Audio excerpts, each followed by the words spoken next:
This is the Orioles POSTCAST, your instant game reaction for the Baltimore Orioles. Part of the Locked On Podcast Network, your team every day.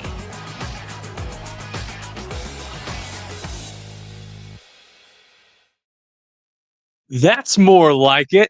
Good evening, everyone, and welcome to the Baltimore Orioles POSTCAST. The final score on this Saturday night, the Baltimore Orioles 18 and the Colorado Rockies 0. This is the Orioles POSTCAST here, streaming live on YouTube, available on demand wherever you get your podcasts for free. As always, my name is Luke Slabaugh. I am your post-game show host for every Baltimore Orioles game this season. The O's score the most runs in about a month since that 22-8 game on June 27th against Tampa. Also at Camden Yards, they beat the Tampa Bay Rays in stunning fashion.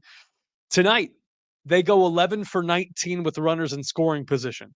Only slug 3 home runs, and they record the largest shutout win in franchise history. In fact, you got to go all the way back to 1969 against the White Sox when the Orioles beat them 17-0. If you're watching here live on YouTube, or if you're commenting on the replay, go ahead, leave a comment. Let me know who your player of the game is. We will reveal it in the second block of this 2-block show. The Orioles improved to 46-58. Plenty of storylines in this game. When you score 18 runs and you have multiple contributors and you have many standout players to choose from, you can only go so many ways in a 15 to 20 minute show. Tonight, we're going to talk about a little bit more Orioles history made, this time by the elder statesman of the team, Cedric Mullins. This is what you'll be talking about. Early and often in this game, Cedric Mullins was the central figure, the key player in this game. We'll go top third. Left-hander Trevor Rogers, fantastic tonight, by the way, was cruising. Gets warming Bernabel in his major league debut to fly out to right field. And then Orlando Arcia at the plate. Gets a 2-seam fastball down, well located, and he lofts it to left center field. Seemingly no play on the ball, could be good for extra bases, looks like a gapper. And coming to the rescue, Cedric Mullins, shaded a little bit towards right, gets a good first step, and lays out for it. Superman style, dives backwards, and makes a great catch. About a 30% chance catch probability projected for this ball. And Mullins gets a huge hand from the fans at Camden Yards. Trevor Rogers puts his hands over his head, clapping with his glove, tips his hat to Ced. You don't know how long Cedric Mullins is going to be in Baltimore. It's all he's ever known. And it's all Orioles fans have known the last several years. How well he's played in the outfield, the effort he's given. That's never been in question. And a week from today, we don't know where Cedric Mullins is going to be. But that play, crown jewel of the defensive effort tonight by the Baltimore Orioles. We'll go an inning later. Bottom 4, Ramon Laureano leads off with a double. Tyler O'Neill walks. More on him in the second block. And then Cedric Mullins at the plate. Scuffling of late at the plate. Gets a center cut fastball, which he hits into the flag court for his 14th home run of the year, tying for the team lead with Ramon Laureano and Jackson Holliday. And it's big news. It's history for Ced. He is the third Oriole in history with 100 home runs and 100 stolen bases with the club, joining Brady Anderson and the late Paul Blair. Elite company for Cedric Mullins, who may one day be an Orioles Hall of Famer. And we saw just one more piece of hitting from him in the 6th. Colton Cowser walks, O'Neill walks, and then Mullins taps this infield single. Taps it with Ryan Rollison, the left-hander, charging in left side. He throws the ball high and wide of first base, gets caught behind the tarp. And with a runner in scoring position, advancing to third, he's allowed to score. It's not an RBI for Ced, but it is an infield single given his speed, and a 7-0 ball game. Mullins finishes 2 for 3 with 3 RBIs, a home run, and a run scored. And the next play Jacob Stallings, by the way, in the sixth. Exact same swinging bunt style hit to Rollison, who throws it away to make it 8-0. One other thing that upstages a scoreless outing from Trevor Rogers, which I promise we will get to, is the 9-run explosion in the seventh inning. Gunnar Henderson leads off with a double. Cutter up and in, hits it to right field. Ryan O'Hearn, full count at the plate on his 32nd birthday, mind you, gets a four-seam fastball middle down. He hits a single to right field to score Gunnar and add on to the Orioles' lead 9-0. Kobe Mayo pinch hits for Laureano and walks. And then kind of weird at bat for Colton Cowser. He's ahead 3-0, and the right-hander Zach Agnos hurts his arm. He pulls himself out of the game, leaving Nick Anderson, the right-handed reliever, to come in and try to clean up the scraps. He does not. He walks Cowser on the next pitch, and then Tyler O'Neill gets a hanging curveball on a 1-0 count. Base hit for him makes it 10-0. Dylan Carlson, also in the game as a pinch hitter for Mullins, hits a fielder's choice to second base to make it 11-0. Jacob Stallings gets a curveball he likes, hits it to left field for another RBI single to make it 12-0. Jackson Holiday singles to load the bases for Jordan Westberg. Westy lofts a high curveball to left field. Another run scores. The O's now going station to station. 13-0. At this point, all 9 starters have base hits. Gunnar Henderson, who led off the inning, finds a changeup he likes, hits it to right center field off the wall for his second double of the inning to score 2 more runs. 15-0 O's. And then Kobe Mayo, who entered this game as a pinch hitter, gets a second trip to the plate in the same inning. He's down 0-2 in the count to Anderson. Four-seam fastball, high, out over the plate. He hits it to right, takes it where it is. Down the right field line, it is a double for him. 2 runs score, 17-0. Everyone contributed for the Orioles in this game. And in the 7th inning, a hit parade. Insane. Something that the Orioles have been long overdue for. And to just completely wipe them out. Don't allow anything to cross the plate. Get something back in that run differential department. And all this offensive production upstages the masterclass from left-hander Trevor Rogers. Getting ahead of batters, off-speed stuff, breaking pitches, working in tandem with the fastball, which wasn't the fastest we've seen it, but was well located within the zone. For example, Ezekiel Tovar, top of the first, strikes out on a four-seam fastball, kind of 94 middle, but 3 whiffs. My best against your best. Trevor Rogers gets him. Gets Hunter Goodman on a slider at 83 miles an hour, pulling the string. Gives up a hit to Thairo Estrada in the second, but picks himself up right afterwards. Gets Mickey Moniak on a slider. At that point, 8 whiffs in the game, averaging a 41% whiff rate on that slider. And gets Kyle Farmer to swing and miss on a sweeper, busting in on the hands of a right-handed hitter. We mentioned that top of the thirds with Mullins making a catch with 1 out. Rogers comes back with 2 outs, unfazed by that hard contact he gave up to Arcia. Strikes out Kyle Freeman looking on a 4-seam fastball. No strikeouts after the 3rd inning, but he induces weak contact and some atom balls. Balls hit right at him. Retires 14 straight after the Thairo Estrada single. All that leading up to the 7th. Top of the frame, Ezekiel Tovar, who is not known for walking, works an incredible 13-pitch at-bat, fouls off 7 pitches, works a walk. Rogers, first of the game allowed. And only allowed, mind you. 2 pitches later, against Hunter Goodman, the All-Star, 6-4-3 double play on a high fastball. Nice shovel pass, glove flip from Gunnar Henderson to Jackson Holiday, and then a fly out to center to end the frame. Trevor Rogers improves to 4-1, 7 innings of shutout baseball, 1 hit allowed, 1 walk, 5 strikeouts, and a crisp 1.49 ERA this year for the 2025 Baltimore Orioles. Coming up, we'll reveal our player of the game. Plenty to choose from. And we're going to give some love to a guy who's gotten a little bit of grievance from Birdland Twitter and Orioles social media. Why the tide may be turning for Tyler O'Neill. I have been a Tyler O'Neill truther on this show. It's the good in me. It's the best in me. We're going to talk about that. Give a little love to Ryan O'Hearn on his birthday.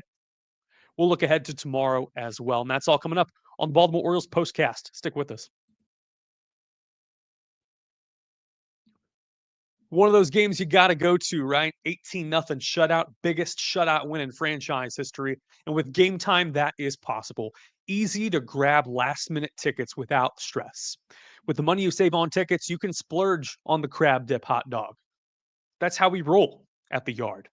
Gametime makes buying tickets fast and simple. Prices on the app actually drop the closer you get to first pitch. And they've got incredible last-minute deals, clear seat view features, and a lowest price guarantee that takes the worry out of buying. If you're an O's fan and you're traveling, maybe look at Gametime for this upcoming road trip when they go to Wrigley Field and when they go to Philadelphia. Would be great to check out Gametime, see the last minute deals they have there. Take the guesswork out of buying tickets with Gametime. Download the Gametime app, create an account, and use the code LOCKEDONMLB for $20 off your first purchase. Terms apply. Again, create an account and redeem the code LOCKEDONMLB for $20 off. Download the Gametime app today. Last minute tickets, lowest price guaranteed.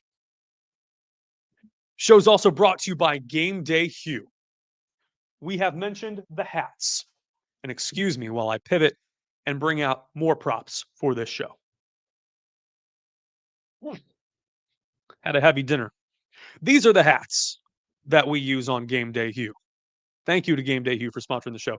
They make clean, no logo gear with team-inspired colorways for every pro and college fan base. It's about letting the colors speak, this bold and brash type of structure. It's really good. It's sleek. It fits well. It's comfortable. Gameday Hue is great for when you go to games. If you just want to show some Orioles pride. And again, you could be a fan of any NFL team, any baseball team, any college football team. We've mentioned the Terps, Ravens preseason happening right now. If you want to go black and purple, knock yourself out. And it's not just the hats.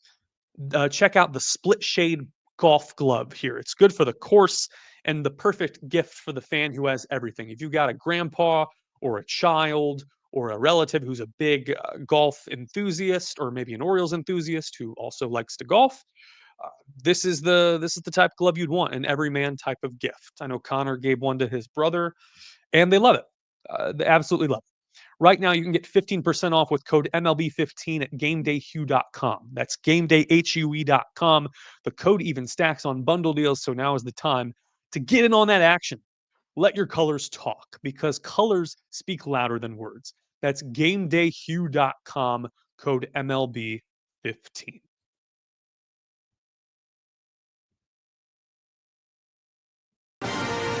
This is the Locked On Player of the Game. This was hard. This was hard. And we'll go for the second time this year with a joint Player of the Game award.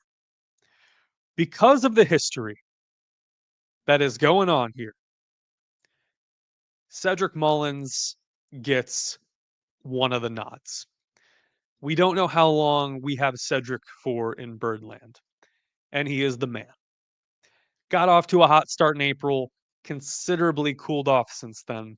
But if this is the last time, Godspeed. But Trevor Rogers continues to impress and continues to be one of the shining lights in a season that appears to be lost. O's aren't making the playoffs this year. And when you're looking ahead to retooling and replenishing for 2026, what does this rotation look like? Dean Kramer, fringe 5, Dean Kramer with an opener in April, and then Trevor Rogers, Kyle Bradish at the top of the rotation. And then it's choose your own adventure. Can't really count for anything out of Grayson Rodriguez, can you? Not with that arm history. So Trevor Rogers willing that he stays healthy, continues to develop that lower body strength, get some zip on that fastball. What we have seen this year has been excellent. I am ready for the rhetoric around Tyler O'Neill to change. Twitter is a cesspool. We know this. Social media can be the worst of us. You can hide behind a keyboard and say whatever you want, harass a bunch of people, and it can lead to the worst in us. And Tyler O'Neill has been hurt for most of this year. Coming into this series, had around 115 at bats, and that's not a big enough sample size to determine how his career in Baltimore is going to go. Signed to a 3-year, $49.5 million deal. It was supposed to be a replacement of sorts for Anthony Santander and trying to up the ante against left-handed pitching. In limited stints, we have seen O'Neill have success at the plate. Got off to a really good start to the year at the end of March, early April, cooled off, got hurt, came back, was not the same person. And now it's just a matter of seeing more pitches and getting more at-bats. We've pounded the table on this postcast that post-trade deadline, when perhaps a couple of hitters are no longer in the lineup for Baltimore, you could see Tyler O'Neill move up in the lineup to get some more plate appearances and end this season on a strong note. Look ahead to 2026 and see if he can get off to a hot start then as well. And without Tyler O'Neill, this game probably doesn't skew the way it does. Time to reveal where the game was won or lost. It's the turning point. Bottom two against the Colorado Rockies starting pitcher Antonio Senzatella, 30-year-old right-hander who's just had a string of bad luck and injury luck in his career as well. Colton Cowser sits back on a changeup, goes oppo with it to lead off the inning for a single. Really good job by Cow recognizing off speed out of the pitcher's hand. That has been a weakness this year. He steals a bag, his 6th of the year on 6 tries, and lead it to Tyler O'Neill at the plate. 4-seam fastball at 97 miles an hour. He cranks to right center field. 417 tape measure shot and 108 miles an hour off the bat for his 5th home run of the season. 3-0 Orioles. Tyler O'Neill reaches all 4 times, and he has 3 straight multi-hit games. 3 runs scored for TO in this game. We mentioned with the bases loaded and no outs in the bottom of the 7th. Hits a hanging curveball to left field for another single. He's now hitting above his weight. He's hitting 211 and the OPS at 696. Give this time. Yes, injury-prone outfielder is not going to be a fan favorite right out the gate. However, when he's at his best, Tyler O'Neill can be a game changer. Rhino Hearn celebrated his 32nd birthday today. Number 32 for number 32. And he got the party started. We mentioned the base hit to right in the 7th, but he also hit the first RBI of this game, drove in the first run. Jordan Westburg was hit by a pitch on his left wrist, kind of nicked the upper part of it. Luckily, he stayed in the game, and that's the same hand where he has the jammed index finger as well. So lucky to see Westburg be okay. Gunnar Henderson then walks on a great 7-pitch at bat, and O'Hearn shoots one to the left side. A good piece of hitting against Senzatella to make it a 1-0 ball game. Yes, it's the Rockies. However, enjoy this. Enjoy this. 18-0 the final score tonight. Tomorrow, it's a 1:35 first pitch on Masson. Right-hander Tomoyuki Sagano goes against former St. Louis Cardinals legend Austin Gomber. Gomber is 0-4 with a 6.03 ERA. And Tomo 7-5 with a 4.54 ERA. Thank you so much for listening to the Baltimore Orioles postcast. The final score on this Saturday night, the Baltimore Orioles 18 and the Rockies 0. Biggest shutout win in franchise history. Good night. Stay safe. I'll see you right back here tomorrow night.